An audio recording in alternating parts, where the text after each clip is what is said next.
présent à Monsieur Sébastien Chenu pour le Rassemblement national. Merci Madame la Présidente. Monsieur le Premier ministre, coincé entre le Botswana et le Chili dans le classement de l'indice de démocratie du journal britannique The Economist, ce n'est pas demain la veille que la France va gagner des places.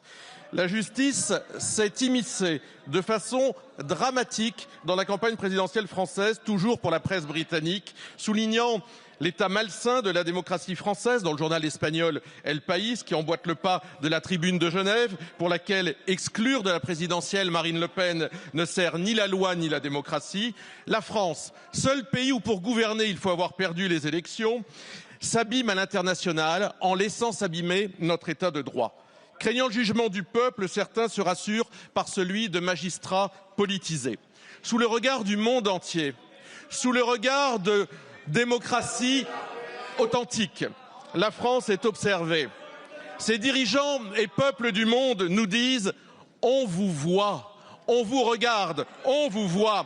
Vous qui parlez à Tebboune, vous qui parlez à Tebboune, vous qui parlez à Al-Shara, vous acceptez ici le piétinement de notre état de droit. Vous qui aimez tant donner des leçons de morale au monde entier, comment allez-vous défendre Navalny, comment allez-vous défendre Imamoglu, l'opposant à Erdogan, quand ici, vous acceptez que le peuple ne puisse ni choisir, ni voter pour la candidate du peuple, Marine Le Pen.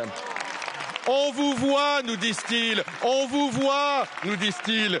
C'est votre capacité, chers collègues, mesdames, messieurs du gouvernement, c'est votre capacité à faire preuve de justice demain qui rendra la démocratie possible. C'est votre penchant pour l'injustice aujourd'hui qui la rend nécessaire. Comptez sur nous pour la défendre.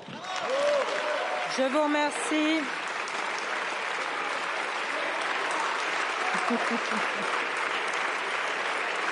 Je vous remercie. La parole est à Monsieur Gérald Darmanin, garde des Sceaux, ministre de la Justice.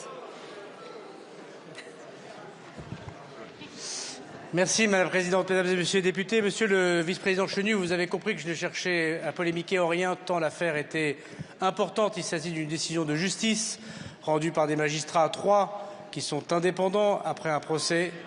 3, je ne vous permets pas de remettre en cause les indépendances par principe des magistrats. Et il y a un appel, dans un état de droit, il y a un appel. Cet appel, évidemment, doit être organisé pour Madame la Présidente Le Pen comme pour les autres mises en cause.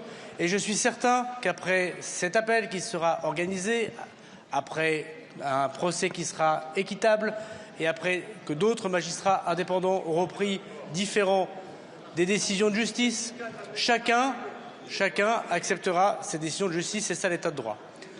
Vous évoquez la démocratie, comme vous a rappelé le Premier ministre. La démocratie, c'est une loi que personnellement je n'ai pas votée en 2016, monsieur le député, mais qui est aujourd'hui la loi de la République et qui appartient en effet, comme monsieur le Premier ministre a répondu au président Ciotti, au Parlement s'il le souhaite, de la modifier. Vous évoquez, monsieur le vice-président Chenu, les incompréhensions du monde international en lisant vos lectures. Je resterai dans la Constitution de la Ve République, étant particulièrement attentif à ce que pense le peuple souverain français qui s'est doté de cette Constitution. Cette Constitution prévoit que le garde des Sceaux, vous le savez bien, ne peut commenter une décision de justice. Vous le faites dans cet hémicycle en vertu justement d'un pouvoir donné par la Constitution, qui est l'immunité qui vous permet de pouvoir critiquer et de pouvoir, mais c'est votre droit le plus strict, monsieur le vice-président, je ne le retire en rien, des décisions. Je veux juste dire un point, et ça rejoint ce qu'a dit tout à l'heure monsieur Tanguy. Il n'y a pas une candidate du peuple et des candidats pas du peuple. Nous sommes tous ici élus par le peuple. Et ceux qui sont élus par le peuple, depuis le début de la Ve République, ça n'a jamais été aucun candidat d'extrême droite. Et c'est M. Macron qui, par 2 fois, a été élu par le peuple, ne vous en déplaise. Ne changez pas le peuple quand il vote mal. On peut avoir des bons arguments juridiques, des bons arguments politiques et respecter le vote populaire quand il ne vote pas pour vous.